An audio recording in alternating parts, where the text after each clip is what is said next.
Sénégal, bonjour. À la une de la tribune, l'éternel débat. Eh bien, l'éternel débat autour de l'indépendance de la justice. Et sur ce point, le journal du groupe D-Béga retient et fait retenir. Le ministre chante, Alioune Tine n'applaudit pas et les magistrats pleurent. Pleurer gamme. Pour l'instant, tenons ce que retient et fait retenir la tribune autour de ce débat relatif à l'indépendance de la justice avec Souleymane Teliko de l'Union des magistrats du Sénégal qui considère à plus d'un titre dans la tribune la justice. Eh bien, la justice perd la confiance des justiciables à Sim Sénégal. Bon, mettre le doigt là où ça fait mal et voire très très mal, voilà ce qu'ont fait les magistrats. À quel sujet? Eh bien, au sujet de la subordination du parquet à l'autorité politique. Quoi qu'il en soit, le journal Tribune nous livre ce qu'a déclaré à haute et intelligible voix Alioune Ndao, ancien procureur de la CREI, à savoir la Constitution. Eh bien, la Constitution ne permet pas, alors là, pas du tout, à Macky Sall d'avoir un troisième mandat. Que retenir autour de cette sortie au vitriol de l'ancien procureur de la CREI, en l'occurrence Alioune Ndao? Sinon, Foulaye Ndiaye Dakar. Qu'à cela ne tienne, Sud Quotidien parle de concertation de l'UMS sur l'état de droit et l'indépendance de la justice. Le système judiciaire à la barre, c'est le titre qui barre la une de Sud Quotidien. Le quotidien du groupe Sud Communication en veut pour preuve les propos de Alioune Tine d'Africa Jom Center qui dira: quand nous avons une justice faible, il faut craindre pour les assises de notre propre État. Et en l'état, professeur Ngunda Boub de l'UCA dans Sud Quotidien d'indiquer: l'ère du principe faisant du président l'unique source du droit est révolue. Va-t-on vers une révolution? Bon, critique le journal pour sa part d'indiquer: le malaise gagne le temple des Timis. En atteste, le NDEP des magistrats par l'autruchement de l'UMS, l'Union des magistrats du Sénégal, qui a fait du tot yarbi. Si on en croit source A à la une du quotidien piloté par mon confrère Daouda Cham, on peut lire: nomination des magistrats instructeurs et du doyen des juges d'instruction entre arrêté et décret. Ceux qui ignorent,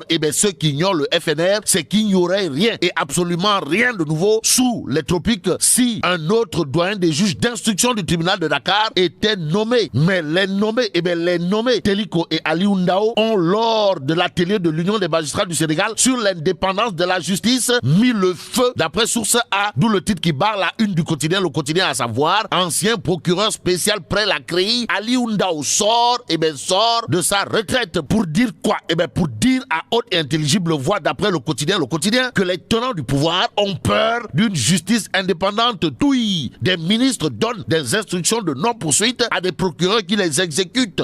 Touille. Et quand Alioune Ndao, ancien procureur spécial près la CREI, fait feu de tout bois dans le quotidien, c'est pour dire également que Antoine Diom, alias Tony, fasse attention, il ne reste que 3 ans, 3 ans à Macky Sall. Bon, Alioune Ndao, ancien procureur spécial près la CREI, de marteler: si ce qu'on reproche à Sonko est établi, qu'on le traduise devant les tribunaux, point barre. D'où les propos de Alioune Ndao, ancien proc spécial, qui barre la une de l'As quotidien, à savoir: si ce qu'on reproche à Sonko est établi, qu'on le traduise en jugement. Et pour éviter de verser dans un jugement de valeur ou un procès en sorcellerie, restons avec l'As quotidien qui indique qu'au chapitre du dossier Ousmane Sonko Adji Sarr, la coalition Jotne propose une médiation judiciaire ou pas. En tout cas, dans Direct News, celui qui bande les muscles, c'est Maître Djibril War,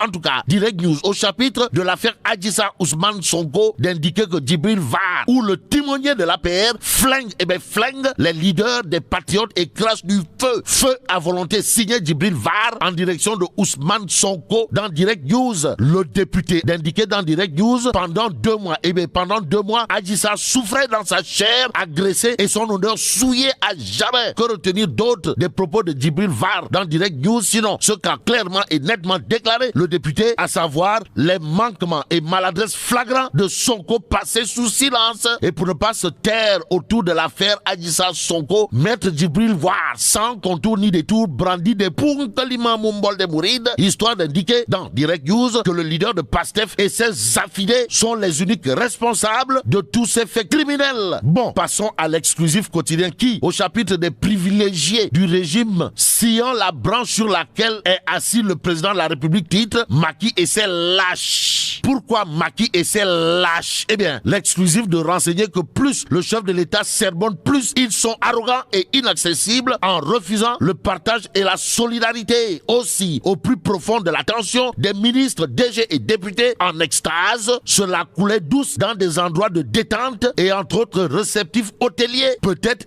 peut-être accompagnés de guinguettes et de drianké, semble indiquer l'exclusif. Que retenir d'autres du journal? Sinon, certains fuient les militants, refusent les sollicitations mais paient des billets d'avion, finance et offrent villas et bagnoles à des gonzesses et drianké.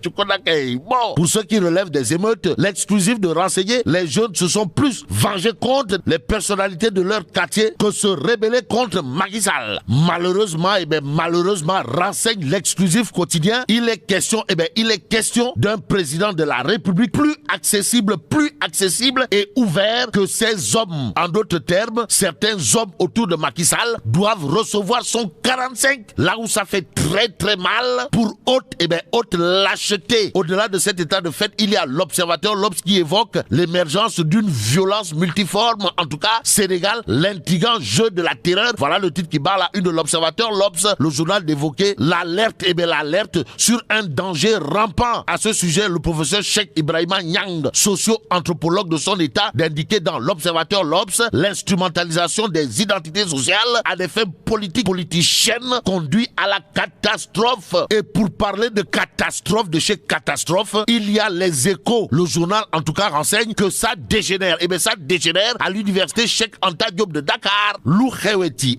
Le journal Les Échos de nous renseigner d'une bataille rangée la Youardé. Bataille rangée entre étudiants du Kekendo et ceux de Nefleng. Bon, le recteur appelle la police. Voilà ce que retient et fait retenir Les Échos. Restons avec le journal qui révèle. Après quelques mois out, revoilà la nouvelle Diarisso, féministe et émancipée. Nous terminons avec le Témoin quotidien. Le journal revient en long et en large sur un fait assez bizarre de chez bizarre, à savoir pourquoi Paris Foot a été épargné de la furie destructrice des manifestants. En tout cas, le Témoin quotidien de renseigner que lors des émeutes du début du mois, des malfaiteurs ayant infiltré les manifestants ont tout saccagé sur leur passage et curieusement, seuls les kiosques et agences de la société de jeux Paris Foot ont été épargnés. Pourquoi? Voilà l'interrogation du Témoin quotidien. Le journal de renseigner après enquête que Ndeketeyo, le Paris Foot, c'est devenu l'opium de la jeunesse. Et là, mais la tchedong de. Ououi, Fougnou Djemati. Bon, vive le Sénégal.